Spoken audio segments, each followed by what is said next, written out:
Hi, everyone. Welcome.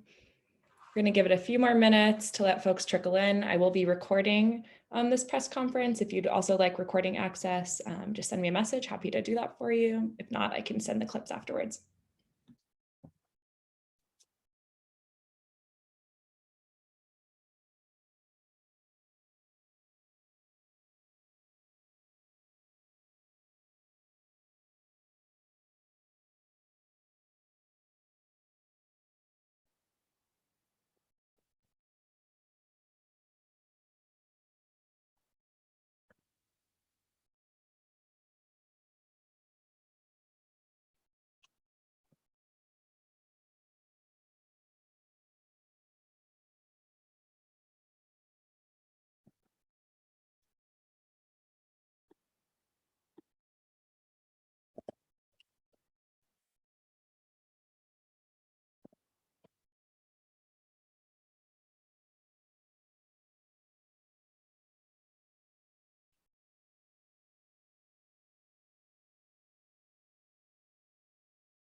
Okay, we'll go ahead and get started. Thank you so much, everyone, for being here today. My name is Emma Poyer. I'm the Communications Director at Alliance for a Better Minnesota. And we are here today to hear from real Minnesotans as they expose the real-world impacts of Scott Jensen's proposal to slash the state budget in favor of tax breaks for the wealthy.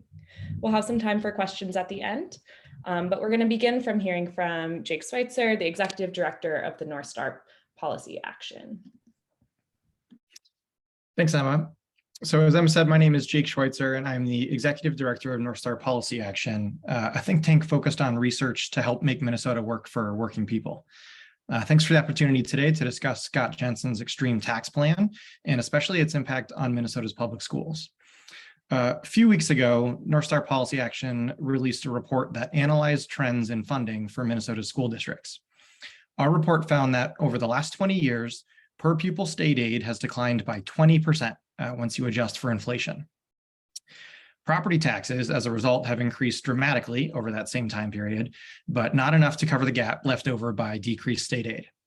Our report finds that these declines get even worse over the next 2 years if funding remains unchanged. Somehow, Scott Jensen has seen this funding crisis facing our schools and decided that he would like to make it far worse. His proposal to eliminate the state income tax would blow a $15 billion hole in the state's budget every year, erasing fully half of the taxes that fund our state government. After repeatedly saying he would increase sales taxes to help fill that hole, he then backtracked, saying that he was just brainstorming. After the sales tax debacle, he has refused to identify any other sources of revenue to make up for the huge hole his plan would create in the state's budget. Education spending is the largest category of Minnesota's budget, followed by health and human services. It would be almost impossible to avoid huge cuts to our schools under Jensen's tax plan. That 20% reduction that our report found in school funding would likely become 50% or greater under the Jensen plan. This would have to be accompanied by huge cuts to the health and human services budget, meaning low-income children, parents, seniors, and people with disabilities would be on their own. So that's a pretty dark picture, right? Well, it gets worse. Jensen's education plan would also give public funding to private schools. So he sees schools that are already facing a funding crisis, and he wants to cut their funding even further, and then spread that limited funding thinly across more schools, including exclusive private schools. If his tax and education plans become law, they will threaten the very existence of public education in Minnesota. And this is all so that he can give tax cuts that mostly benefit the wealthiest Minnesotans. Our schools are in a tough moment, especially after the COVID-19 pandemic, and they need support. Teachers are burned out and stretched thin. Schools are struggling to find teachers that will work for the pay that they're offering, and students, as a result, are getting less individual attention in larger class sizes. Faced with all of this, Scott Jensen's priority is to give the richest Minnesotans a huge tax break, while also writing them a check to send their kids to exclusive private schools. His plan would be a disaster for Minnesotans. Thank you. Thanks, Jake. Next, we'll hear from a Minnesota public school teacher, Tiffany Carno. Hi, I'm Tiffany Carno. I have been an elementary teacher in Minnesota public schools for the last 11 years.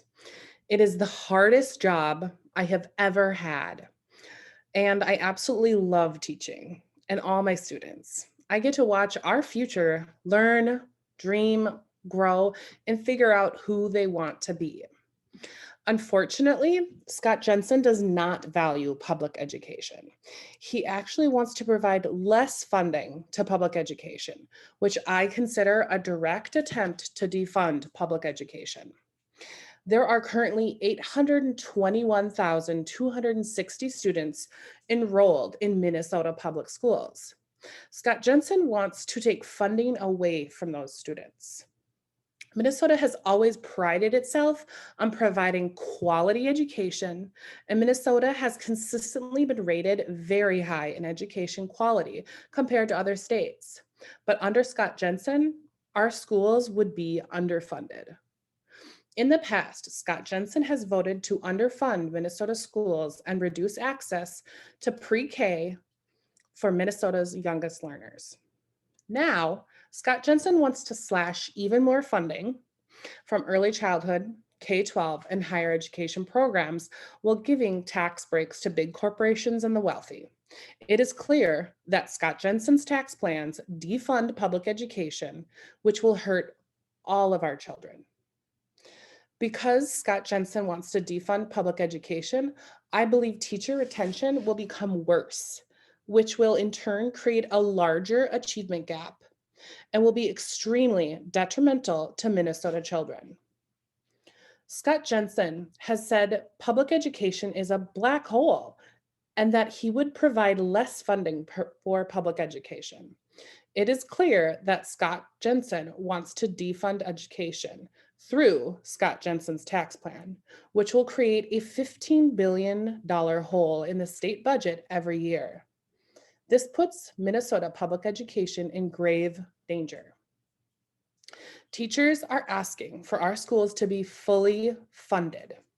That means there are small class sizes so that all students' needs can be met, and that the school counselors, school social workers, and special education teachers' caseloads are manageable. Fully funding schools so that every school has a school nurse, social worker, school psychologist, and school counselor in every building full-time every day.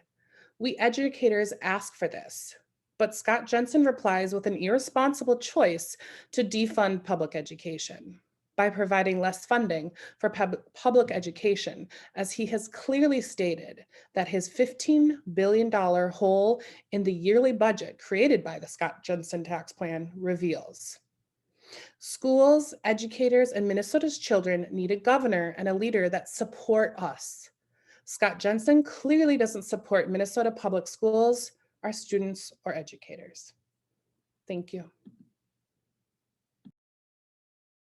Thank you, Tiffany. Now we'll hear from a Minnesota firefighter and paramedic, Scott Badness.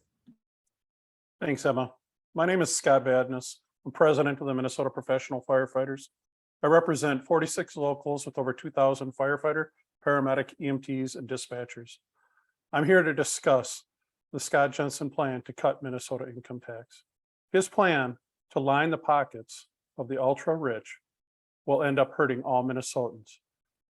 When we see unprecedented increases in call volume and record low numbers of people wanting to enter a career in the fire and EMS services, we should look for ways to make it easier for cities to hire additional firefighter, paramedics, and dispatchers. Scott Jensen's $15 billion hole will not help my members or the communities they serve. When the state decreases local government aid, they cut firefighters, paramedics, and dispatchers. This is not some fairy tale like Scott Jensen's plan. It is real because it has happened before. Cuts to LGA mean cuts to big cities like Minneapolis, St. Paul, Duluth, and Rochester. Those are the big ones. Let's talk about the small communities like Virginia, Albert Lee, Moorhead. These cities have small departments that run on a shoestring budget. The only cuts for them to make are personnel. Some may say we can do it another way. That is not true. Scott Jensen's plan to cut the budget by 10% to fill his $15 billion hole is disastrous to the citizens of Minnesota. Fire departments across the state struggle to find people who want to fight fires. It is illogical to expect a cut in aid to cities and think that this will improve the problem. Jensen's extreme plan will affect every fire department in the state of Minnesota when they cut much needed funding. And one example is training dollars. Jensen will come after our pensions. Jensen can't cover the gap he created for his ultra-rich cronies. Jensen will shake whatever tree he can and in the process destroy the fire service and EMS in Minnesota. By doing that, every citizen in the state will become less safe under Jensen's draconian plan. We're at a time when Minnesota is ranked 47th in the country on spending for fire services. Scott Jensen's plan will drop us to dead last. We now, more than ever, need help from the state to combat cancer that is killing my members. We need support to keep my members healthy and on the job. We have already lost too many members to PTSD, heart disease, and cancer. We need a leader who will invest in our firefighters, paramedics, and dispatchers. Instead, Scott Jensen will leave us behind. Thank you. Thank you, Scott, and thank you to all of our speakers. Do we have any questions?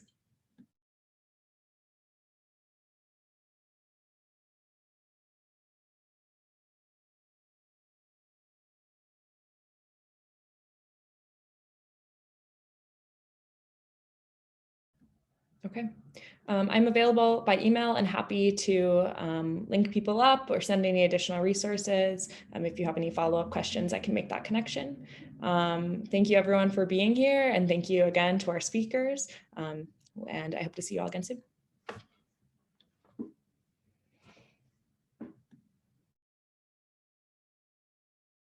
Thanks, y'all.